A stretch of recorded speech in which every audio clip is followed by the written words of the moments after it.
जय श्री राम। बाल गणेश की अद्भुत कथा। ओम एकदंताय विद्महे वक्रतुंडाय धीमहि तन्नो दंती प्रचोदयात्।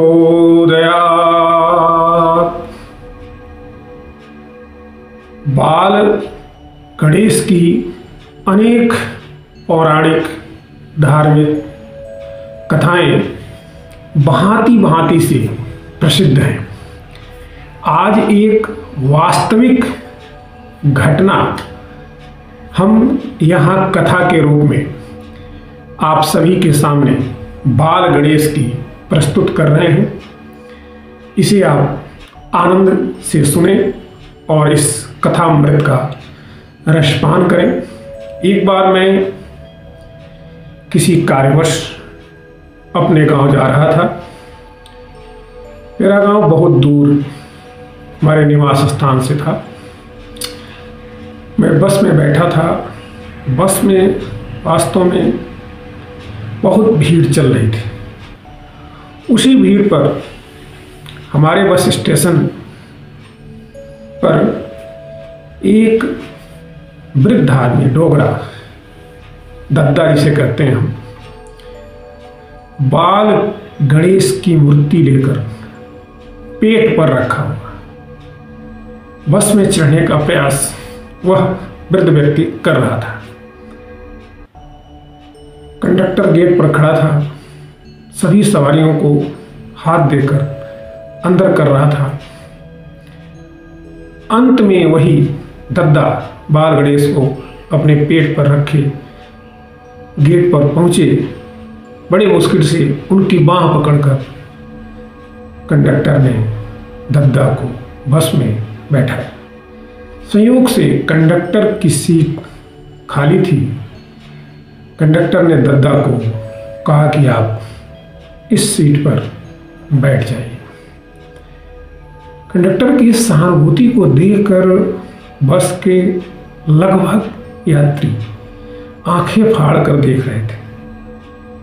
लेकिन जैसे ही सबकी नजर उस दद्दा के ऊपर पड़ी जो अपने पेट पर बाल गणेश की सुंदर, अद्वितीय, अप्रतिम, मनमोहक, हृदय में समाने वाली प्रतिमा को लेकर बैठे थे, सभी उस प्रतिमा को एक टक निहारते रहे, देखते रहे। बस रवाना हो गई। बस चल दी। दद्दा बाल गणेश को अपने पेट पर ही रखे हुए हैं, उतार नहीं रहे हैं। कंडक्टर टिकट बनाता हुआ आता है और कहता है, दद्दा कहाँ जाएंगे? दद्दा अपने गंतव्य स्थान को बताते हैं। पैसा निकालने का प्रयास करते हैं। कंडक्टर वास्तव में बहुत ही मानवीय गुणों से भरा हुआ रहा। मना किया उसने, दद्दा बाद में पैसा दे देना, कोई बात नहीं, रहने दीजिए। लगभग सभी सवारियों का टिकट बन गया। बस अपनी गति से चल रही है। कंडक्टर आकर के एक सीट का सहारा लेकर दद्दा के पास खड़ा हो गया और दद्दा से बातें करने लगा।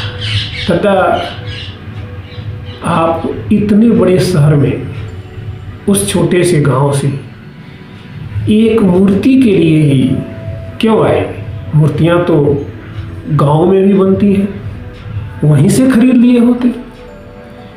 कंडक्टर की इस बात को अन्य यात्रियों ने भी सुना तो सबका कान सीधे इस उत्तर को जानने के लिए दद्दा की तरफ हो गया। दद्दा टूटे फूटे शब्दों में कहना शुरू किए, बेटा, बड़ी अनोखी, मार्मिक, हृदय स्पर्शी, दिल को छूने वाली, हमारे हृदय में समाने वाली इस मूर्ति की कथा है। इस मूर्ति की कथा है? आप तो बिल्कुल नई मूर्ति ले जा रहे हैं, और इसकी कथा क्या हो गई? बेटा, आज से 10 साल पहले मैं और मेरी धर्मपत्नी दोनों इस शहर में आए थे। हमारी शादी के लगभग 20 साल बीत जाने पर भी मुझे कोई संतान नहीं। जैसे ही मेरी धर्मपत्नी ने यहाँ जिस शहर से मैं मूर्ति ले जा रहा हूँ, उस मूर्तिकार के पास हम लोग ऐसे ही टहलते जा रहे थे और बाल गणेश की छोटी सी मूर्ति को मेरी धर्मपत्नी ने देखा। वैसे ही मूर्ति को पकड़ करके, जैसे कि उसको अपना पुत्र हो गया हो, पकड़ करके रोने लगी, बेटा गणेश मेरे यहाँ आना, बेटा गणेश मेरे यहाँ आना। कहते कहते मेरी पत्नी वहीं पर गिर गई। मूर्तिकार इस दृश्य को देख करके आश्चर्यचकित रह गया। उसने कहा, माता जी आपका बेटा नहीं है, ये तो प्रतिमा है, ये तो गणेश जी की मूर्ति है। हमने मिट्टी घास फूस से बनाई है, हमने कलर किया है, रंग किया है, बड़ी मनमोहक प्रतिमा है। आप इसे अपना पुत्र क्यों समझ रही हैं?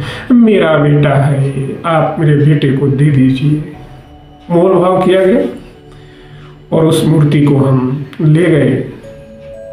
सभी लोग एकदम पिन ड्रॉप साइलेंट होकर के वृद्ध की इस कहानी को, इस वास्तविक कथा को ध्यान मग्न होकर सुन रहे थे।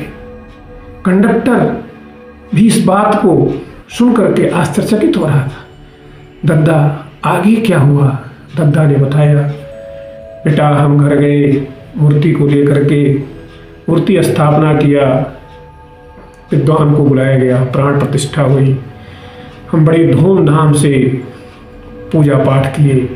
हमारे घर में 12 दिन तक मूर्ति रही और संयोग मूर्ति विसर्जन के बाद मेरी भार्या 20 वर्षों की शादी के लगभग 20 वर्षों बाद गर्भवती हुई और समय आने पर हमें एक पुत्र रत्न की प्राप्ति हुई, जिसका नाम हमने गणेश ही रखा और आज वह गणेश 10-12 साल का हो गया है।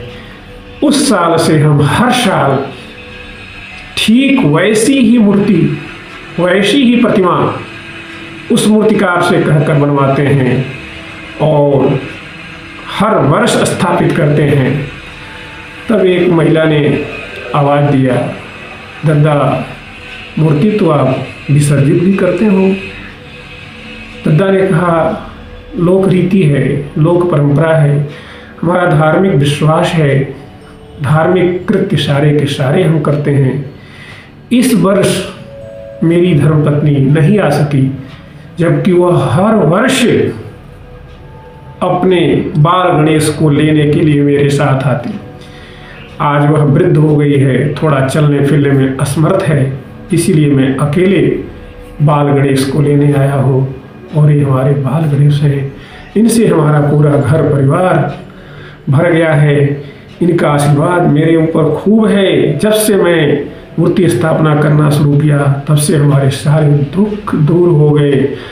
हर प्रकार की कमी जो थी, सभी कमियां दूर हो गई। हम हर प्रकार से आनंद, धार्मिक वातावरण में रहते हैं, स्नेह से, प्रेम से रहते हैं। और आज मेरे पास ऐसी स्थिति है कि हम लोगों को देकर खाते हैं। बड़ी कृपा है गणेश जी की। इनकी कृपा से हमारा सब कुछ हरा भरा हो गया है। मेरी पत्नी तो पल पावड़े बिछा करके इंतजार कर रही होगी कि हमारे बाल गणेश कब आएंगे। हर साल अलग अलग ढंग के बाल गणेश के लिए वस्त्र बनाती है, श्रृंगार की सामग्रियां बनाती है, बाजार से लाती है। हर साल की सामग्रियां एक सुंदर से थैले में बना करके रखी है और जब जितने दिन रखते हैं उतने दिन नए नए वस्त्रों से श्रृंगार करती है, नए नए आभूषणों को बनाती है, अपने बालक जैसा ही इनका सम्मान करती है, आदर करती है। ऐसी हमारी धर्मपत्नी है और इतनी बड़ी इनकी कृपा है। यह बात सुनकर सारे के सारे यात्री भाव विभोर हो गए। तब तक दद्दा का बस स्टैंड आ गया। दद्दा उतरने लगे, कंडक्टर ने सहारा देकर उतारा। बस खड़ी थी। दद्दा ने कहा, बेटा ये टिकट के पैसे ले लो और 1.5 टिकट काट लो। कंडक्टर अवाक रह गया। 1.5 टिकट? आप तो अकेले हैं, कंडक्टर ने कहा, नहीं, हमारे ये बाल गणेश भी हैं, इसीलिए आप हमें बाल गणेश का भी टिकट दीजिए, हम बिना टिकट नहीं चलेंगे। ऐसी भावना हमारे भारत देश के लोगों की कि हम बाल गणेश का भी टिकट लेंगे। लोग तो बिना टिकट यात्रा करने में आनंद लेते हैं। यहाँ दद्दा की भावना को देखिए, दद्दा की दृढ़ निश्चय को देखिए, विश्वास को देखिए, श्रद्धा को देखिए। कंडक्टर ने कहा, नहीं नहीं दद्दा, हम तो एक ही टिकट का पैसा काटेंगे। नहीं बेटा, 1.5 टिकट का ही काटना होगा। अगर ऐसा नहीं करते हो तो आप हमारे बाल गणेश का अपमान करते हो, आपको बाल गणेश का टिकट काटना ही पड़ेगा। अंतोगत्वा कंडक्टर ने 1.5 टिकट का पैसा काटा। दद्दा उसको आशीर्वाद देते हुए आगे बढ़ गए और बस में बैठे हुए सभी सवारियों पर इस कहानी का प्रभाव, सभी जितने पैसेंजर थे स्तब्ध होकर के दद्दा की इस भावना को देख रहे थे और गणेश जी को प्रणाम कर रहे थे। वक्रतुंड महाकाय सूर्य कोटि समप्रभ निर्विघ्नं कुरु मे देव सर्व कार्य सर्वदा। निर्विघ्नं कुरु मे देव सर्व कार्य सर्वदा। ओम गं गणपते नमो नमः।